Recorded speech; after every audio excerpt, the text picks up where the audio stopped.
She is 29.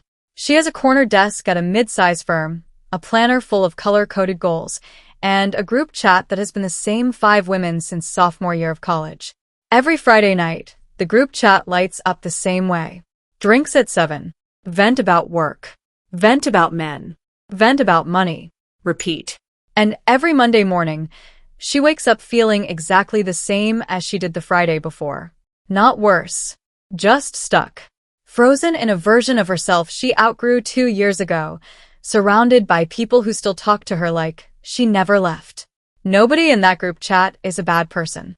That is the part we need to sit with for a second, because this is not a video about toxic friends or dramatic betrayals. This is something quieter. Something almost nobody talks about because it feels ungrateful to even bring it up. Sometimes the people who love you the most are the exact reason you are not growing. Let that sit there for a moment, because I know it stings a little. There is a concept in behavioral psychology called the reference group effect.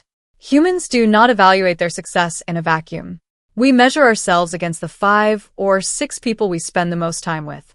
If your closest circle earns around the same, dates around the same type of person, and complains about money the same way, your brain quietly decides that is simply what normal looks like.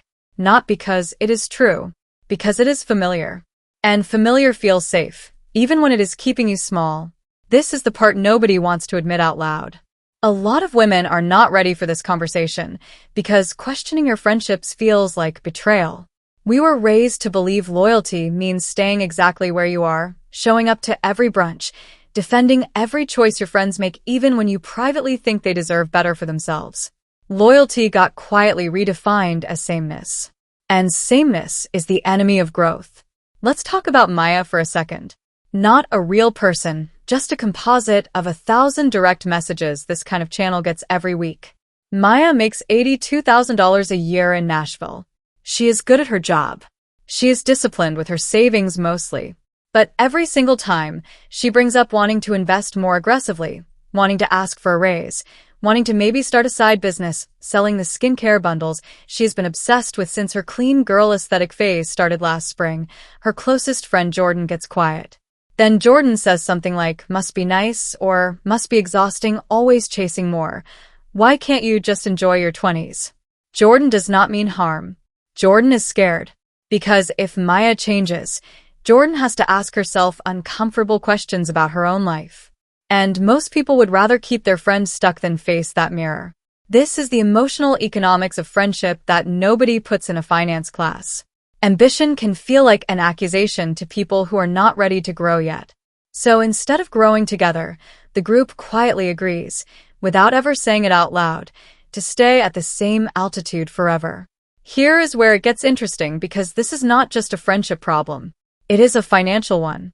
Multiple studies on social spending behavior, including research published by financial platforms tracking Gen Z and millennial spending habits, have found that people are far more likely to overspend on group activities, vacations, and lifestyle upgrades when trying to match the visible spending of their closest friends, even when their actual incomes are nowhere near comparable. Girl math tells you the $400 birthday dinner is fine, because everyone else is doing it. Reality tells you that $400 could have gone into an index fund that compounds for the next 30 years. This is dopamine spending disguised as friendship maintenance. You're not just buying a dinner. You are buying belonging. And belonging, when it requires financial self-sabotage every single month, is not soft life. It is a slow leak in your future. Quiet luxury as a phrase went viral because women got tired of performing wealth they did not have for people who were never going to fund their future anyway. The most financially attractive thing a woman can do in her 20s and 30s is stop matching energy she cannot afford and start matching values she actually holds. Now, let's flip the lens completely, because this is where the real transformation lives. Imagine a different kind of relationship. Not a friend group. A mentor. A woman 10 or 15 years ahead of you who has already built the thing you are trying to build. She does not need you to stay the same, so she can feel comfortable. She has no emotional stake in keeping you small. Her entire currency in the relationship is your growth, because your growth is proof that what she taught you actually works. This is the structural difference almost nobody names directly. Friendships, especially long-term ones formed in adolescence, are often built on shared nostalgia and emotional comfort. Mentorship is built on forward motion. One looks backward to protect the bond. The other looks forward to expand it. Rich Annie energy is not really about money. It is about women who have made peace with being different from the room they came from, and who now extend a hand backward instead of resenting the one still catching up. If you're the kind of woman who thinks about the psychology behind money, ambition, and the quiet decisions that shape a life, subscribe to this channel. We unpack the financial and emotional patterns that most people never stop to examine, even though they are shaping everything. Let's get practical for a moment, because insight without action is just a nice feeling that fades by Tuesday afternoon. Here is the mindset shift that changes everything. Stop asking who has been in your life the longest. Start asking who is pulling you forward right now. Loyalty to history is not the same as alignment with your future. You can love someone deeply and still recognize they are not the person meant to walk beside you into your next chapter. A practical strategy that financially successful women use, often without even labeling it as strategy, is what some coaches now call the audit of 5. Look at the 5 people you speak to most, not the people you follow online. The people who actually have access to your time, your energy, your Friday nights. Ask yourself honestly what their relationship with money looks like. Not to judge them, to understand what environment you are marinating in every single week. If 4 out of 5 of those people are avoiding financial growth, avoiding hard conversations about the future, avoiding investing, avoiding asking for more, there is a very real chance you are absorbing that avoidance as if it were your own personality. It is not your personality. It is proximity. Here is a scenario worth sitting with. 2 women, same starting salary, same city, same age 5 years ago. One spent every weekend with a friend group that treated financial planning like a personality flaw, something uptight people did instead of living in the moment. Dinners got more expensive every year. Vacations got fancier every year, funded quietly by credit cards nobody talked about out loud. Savings stayed flat. The other found a mentor through a professional women's group, unglamorous, honestly a little awkward at first, monthly coffee meetings that felt more like homework than friendship. That mentor pushed her to open a retirement account she kept putting off. Pushed her to negotiate a raise she was too nervous to ask for. Pushed her to see her 20s not as a countdown to settle down, but as the most powerful compounding window of her entire financial life.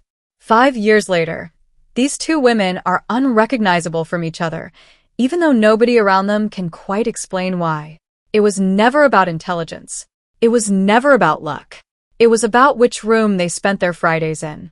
There is a soft life economy conversation happening online right now that deserves more nuance than it usually gets. Soft life was never supposed to mean financially reckless. It was supposed to mean choosing peace over hustle culture burnout, choosing rest without guilt, choosing beauty and comfort as valid life goals instead of frivolous ones. Somewhere along the way, soft life got quietly rebranded by algorithms into an aesthetic of overspending disguised as healing-era self-care. The most financially intelligent version of soft life is not the one that avoids money conversations. It is the one that protects your peace precisely because your money is handled. Automated investments. A savings buffer that lets you say no without panic. A financial plan boring enough that you never have to think about it, which frees up your entire nervous system for the parts of life that actually deserve your presence. That kind of softness cannot be bought at a boutique. It is built quietly, often alongside someone who has already built it herself. Let's talk about what mentorship actually looks like in real life, because it rarely looks like the movies. It is not always a formal program. Sometimes it is the woman at work who eats lunch alone and reads investing books at her desk, the one everyone privately thinks is a little intense. Sometimes it is a former manager who left the company, but still answers a text about salary negotiation. Sometimes it is a stranger on a call through a professional networking group, someone you found by simply looking, by attending the events your old friend group thought were boring. The discomfort of seeking mentorship is real, and it deserves acknowledgement instead of dismissal. It can feel awkward reaching toward someone more successful than you. It can feel like exposing your unfinished self to someone who already looks finished. But every financially powerful woman was once the unfinished version reaching upward, And most of them remember exactly how that felt, which is precisely why they say yes when you ask. There is one more layer to this, and it might be the most important one. Grief. Nobody prepares you for the grief of outgrowing people you love. Because that is what this really is underneath the financial talk and the mentorship talk. It is grief. You can love someone and still recognize the relationship has an expiration date on its usefulness to who you are becoming. You are allowed to keep loving people from a distance. You are allowed to show up less. You are allowed to protect your Friday nights for the version of yourself still being built. This is not about cutting people off dramatically. Most of the time it is quieter than that. It is simply making more room, week by week, for rooms that expand you instead of rooms that only echo you back to yourself. So here is where we land. Your friend group is not the enemy. High-maintenance friendships are not evil. But if every person in your life benefits from you staying exactly where you are, that is not community. That is a ceiling with really good lighting. Somewhere in this country tonight, a woman is going to close her laptop, skip the group chat, and send a cold message to someone she admires instead.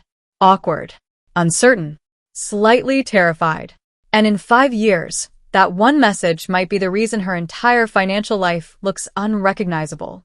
Choose the rooms that expand you. Because softness was never the opposite of ambition, and the women who understand that difference are the ones quietly building the lives the rest of us are still just talking about at brunch.